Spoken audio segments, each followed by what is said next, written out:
हर कहानी की एक आखिरी ओवर होता है। कभी जीत के साथ खत्म होती है तो कभी सवालों के साथ। और ये कहानी है उस कप्तान की जिसने भारत को नई पहचान दी। वो कप्तान जिसने हमें गर्व से सिर ऊंचा करने का मौका दिया, पर आज वही कप्तान सवालों के घेरे में है।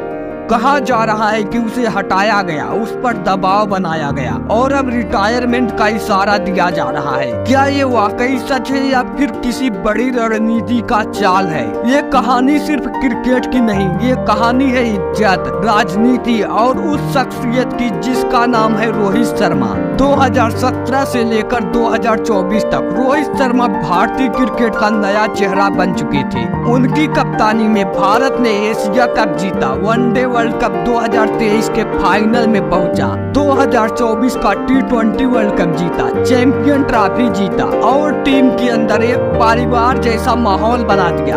रोहित की मुस्कान, उनका ठहराव और मैदान पर उनका संतुलन, ये वो चीजें थी जिन्होंने टीम इंडिया को एकता दी। पर वक्त बदलता है और क्रिकेट में वक्त किसी का इंतजार नहीं करता। ऑस्ट्रेलिया दौरा शुरू होने से पहले एक खबर आई, रोहित शर्मा अब ODI के कप्तान नहीं रहेंगे।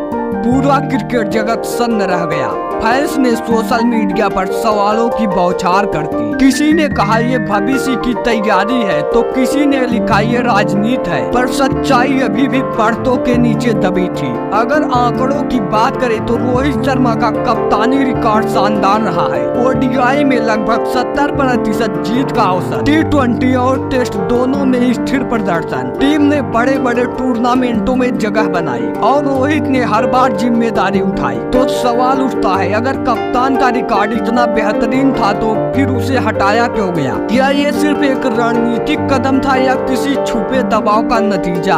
BCCI और चयन समिति ने अपने बयान में कहा, हम भविष्य की तैयारी कर रहे हैं।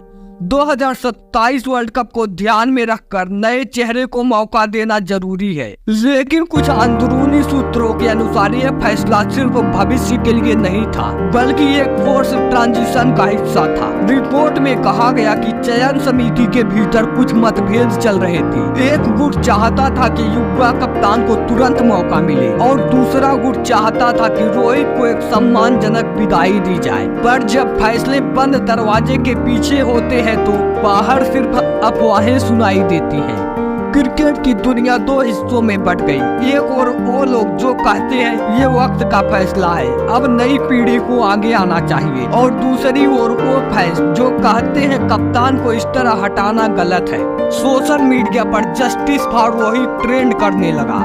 पूर्व खिलाड़ियों ने भी बयान दिया, ऐसे खिलाड़ी को इज्जत के साथ विदाई दिया जाना चाहिए, क्योंकि ये सिर्फ कप्तानी का मुद्दा नहीं था, ये एक दौर का अंत था। वो दौर जिसमें रोहित ने टीम को परिवार बनाया और अपने फैसले से हर आलोचक को जवाब दिया। मीडिया रिपोर्ट कहती है कि कुछ चयन अधिकारियों और प्रबंधन के बीच तनाव बढ़ गया था। कहा गया कि कुछ ने मिलकर रिटायरमेंट पर विचार करने की सलाह दी। हालांकि इस बात की कोई आधिकारिक पुष्टि नहीं हुई, लेकिन क्रिकेट में जब चुप्पी होती है तो वही चुप्पी सबसे ज्यादा बोलती है। कहीं यह बदलाव सिर्फ भविष्य की सोच का या फिर किसी पर्सनल एजेंडा का हिस्सा था?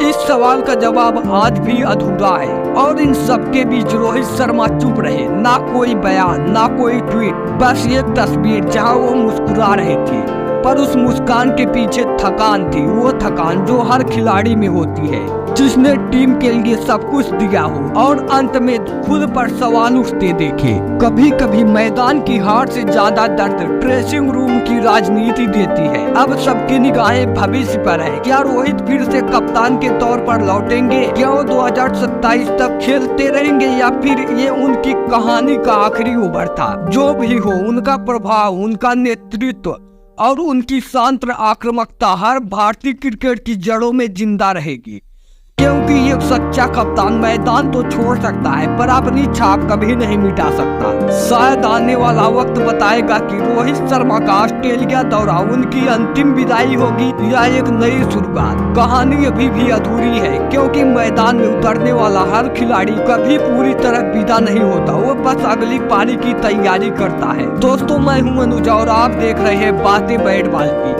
अगर आपको भी लगता है कि ये सिर्फ एक नए कप्तान की कहानी नहीं बल्कि एक दौर का अंत है तो कमेंट में लिखिए रिस्पेक्ट फॉर रोहित। मिलते हैं कल ऐसे ही एक और शानदार वीडियो के साथ, तब तक के लिए नमस्कार।